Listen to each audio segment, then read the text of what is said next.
हरि ओम।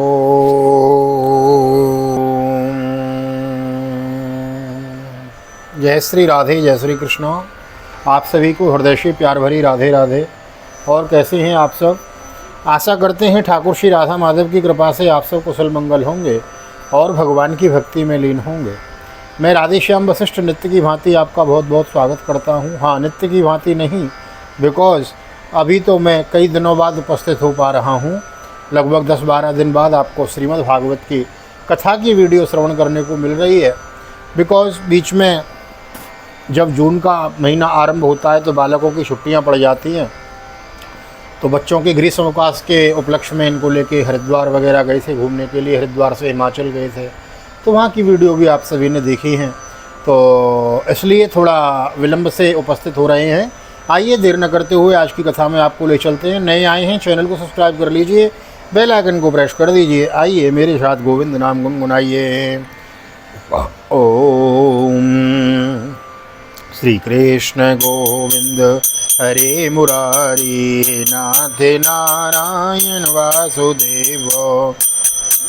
श्री कृष्ण गोविंद हरे मुरारी, नाथ नारायण वासुदेव। हे नाथ नारायण वासुदेव, हे नाथ नारायण वासुदेव।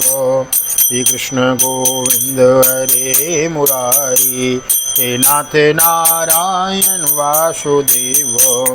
नारायणं नमस्कृत्य नरं चैव नरोत्तमं देवीं सरस्वतीं व्यासं ततो जयमुदीरयेत्। कृष्णाय वासुदेवाय हरये परमात्मने प्रणतः क्लेशनाशाय गोविन्दाय नमो नमः। ओम नमो भगवते वासुदेवाय। श्रीमद्भागवत महापुराणं दशमस्कन्ध उत्तरार्ध तैकोनाशीतितमो अध्याय। श्रीशुक उवाच।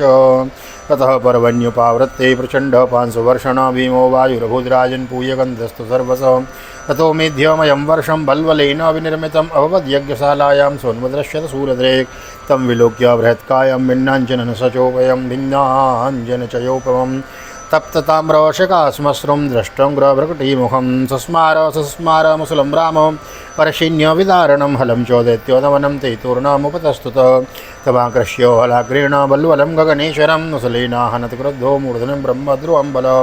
शोपतत निर्भिन्न ललाटो समुत्सृजन् मुञ्चन्नार्त स्वरं शैलो यथा वज्र तोरुणा। श्री सुखदेव जी ने कहते हैं, परीक्षित, पर्व का दिन आने पर बड़ा भयंकर अंधड़ चढ़ने लगा, धूल की वर्षा होने लगी और चारों ओर से पीव की दुर्गंध आने लगी।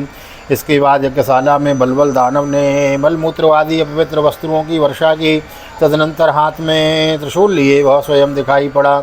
उसका ढील डोल बहुत बड़ा था, ऐसा जान पड़ता था मानो ढेर का ढेर कालिक इकट्ठा कर दिया गया हो। उसकी चोटी और दाढ़ी मूछें तपे हुए तांबे के समान लाल लाल थीं।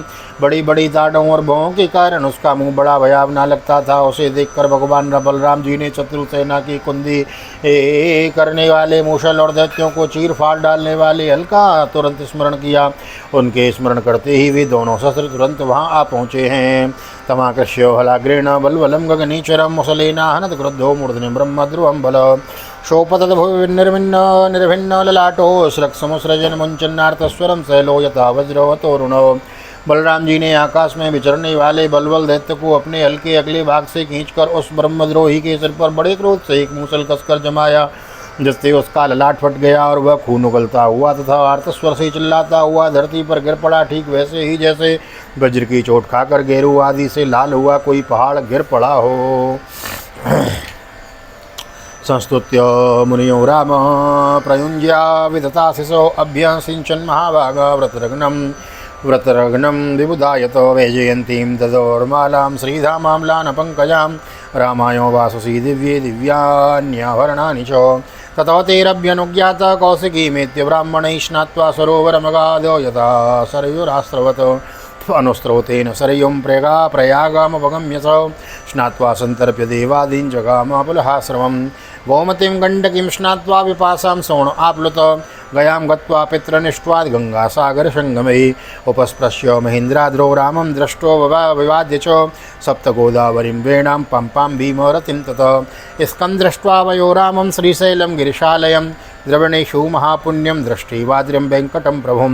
कामकोष्णीं पुरीं कांचीं कावेरीं च शरद्वीरां श्रीरंगाख्यं महापुण्यं यत्र सन्निहितो हरि ऋषाभाद्रीं हरिक्षेत्रं दक्षिणां मथुरां ततः सामुद्रं सेतुमगमन् महापातकनाशनम्। निमिषारण्यवासी महाभाग्यवान मुनियों ने बलराम जी को स्तुति की, बलराम जी की स्तुति की, उन्हें कभी न व्यर्थ होने वाले आशीर्वाद दिए और जैसे देवता लोग देवराज इंद्र का अभिषेक करते हैं वैसे ही उनका अभिषेक किया गया। इसके बाद ऋषियों ने बलराम जी को दिव्य वस्त्र और दिव्य आभूषण दिए तथा एक ऐसी वैजयंती माला भी दी जो सौंदर्य का आश्रय एवं कभी न मुरझाने वाले कमल के पुष्पों से युक्त थी। तदनंतर नैमिषारण्यवासी ऋषियों से विदा होकर उनकी आज्ञानुसार बलराम जी ब्राह्मणों के साथ कौशिकी नदी के तट पर आए। वहाँ स्नान करके वे उस सरोवर पर गए जहाँ से सरयू नदी निकलती है। वहाँ से सरयू के किनारे किनारे चलने लगे। फिर उन्हें छोड़कर प्रयाग आए। वहाँ स्नान तथा दीप्ता ऋषि एवं पितरों का तर्पण करके वहाँ से पुलहाश्रम गए। वहाँ से गंडकी, गोमती तथा विपाशा नदियों में स्नान करके वे सोन नदी के तट पर गए और वहाँ स्नान किया। इसके बाद गया में जाकर पितरों का वसुदेव जी के आज्ञानुसार पूजन यजन किया। फिर गंगा सागर संगम पर गए। वहाँ भी स्नान आदि तीर्थ कृत्यों से निवृत्त होकर महेंद्र पर्वत पर गए। वहाँ परशुराम जी का दर्शन और अभिवादन किया। तदनंतर सप्त गोदावरी, वेणा, पंपा, भीमरती आदि में स्नान करते हुए स्वामी कार्तिक का दर्शन करने गए तथा वहाँ से महादेव जी के निवास स्थान श्रीशैल पर पहुँचे। इसके बाद भगवान बलराम जी ने द्रविड़ देश के परम पुण्यमय स्थान वेंकटाचल बालाजी का दर्शन किया। वहाँ वे कामाक्षी, शिवकांची, विष्णुकांची होते हुए तथा श्रेष्ठ नदी कावेरी में स्नान करते हुए पुण्यमय श्रीरंग क्षेत्र में पहुँचे। श्रीरंग क्षेत्र में भगवान विष्णु सदा विराजमान रहते हैं। वहाँ से उन्होंने विष्णु भगवान के क्षेत्र ऋषभ पर्वत, दक्षिण मथुरा तथा बड़े बड़े महापापों को नष्ट करने वाली सेतुबंध की यात्रा करी है। तत्रायुत मदाध्ययन और ब्राह्मणेभ्यो हलायुध कृतमालां ताम्रपर्णिं मलयं च कुलाचलं तत्रागस्तं समासीनं नमस्कृत्य विवाद्य च योजितस्तेन यासे चाशीर्भिरनुज्ञातो गतोर्णवम्। दक्षिणं तत्र कन्याख्यां दुर्गां देवीं ददर्श ततः फाल्गुन्मासाद्यं पञ्चाप्सरसमुत्तमं विष्णुं सन्निहितो यत्र स्नात्वा स्पर्शात् गुवार्युतम्।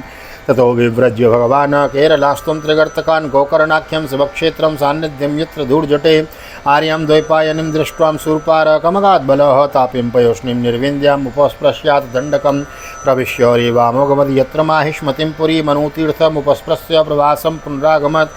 श्रुत्वा द्विजैः कथ्यमानं पुरुपाण्डवसंयुगे सर्वराजान्यनिधनं भारं मेने हतं भुवः स भीमर्दुर्योधनर्योगो गदाभ्यां युध्यतोर्मृते वार्यश्यन् विनशनं जगामायुधनन्दन। युधिष्ठिरस्तु तं दृष्ट्वा यमौ कृष्णार्जुनाप्योऽर्जुनावपि अभिवाद्यावस्तूष्णीं किं विविक्षोरियागतः। वहाँ बलराम जी ने ब्राह्मणों को 10,000 गौएं दान की। फिर वहाँ से कृतमाला और ताम्रपर्णी नदियों में स्नान करते हुए वे बलय पर्वत पर गए।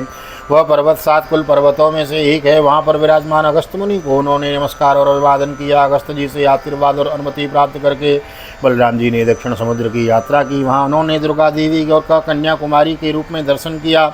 इसके बाद वे फाल्गुन तीर्थ अनंत शयन क्षेत्र में गए। वहाँ भी सर्वश्रेष्ठ पंचापसरस तीर्थ में स्नान किया। उस तीर्थ में सर्वदा विष्णु भगवान का सानिध्य रहता है। वहाँ बलराम जी ने 10,000 गौएं दान की। भगवान बलराम जी वहाँ से चलकर केरल के त्रिगढ़ देशों में होकर भगवान शंकर के क्षेत्र गोकर्ण तीर्थ में आए। वहाँ सदा सर्वदा भगवान शंकर विराजमान रहते हैं। वहाँ से जल से गिरे हुए द्वीप में निवास करने वाली आर्या देवी का दर्शन करने गए और फिर उस द्वीप से चलकर शूरपारक क्षेत्र की यात्रा की। इसके बाद तापी, पयुष्णी और निर्विंध्या नदियों में स्नान करके वे दंडकारण्य में आए। वहाँ होकर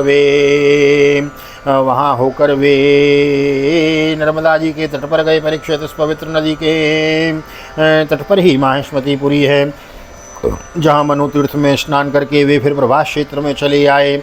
वहीं उन्होंने ब्राह्मणों से सुना कि कौरव और पांडवों के युद्ध में अधिकांश क्षत्रियों का श्रृंगार हो गया है। उन्होंने ऐसा अनुभव किया कि अब पृथ्वी का बहुत सा भार उतर गया।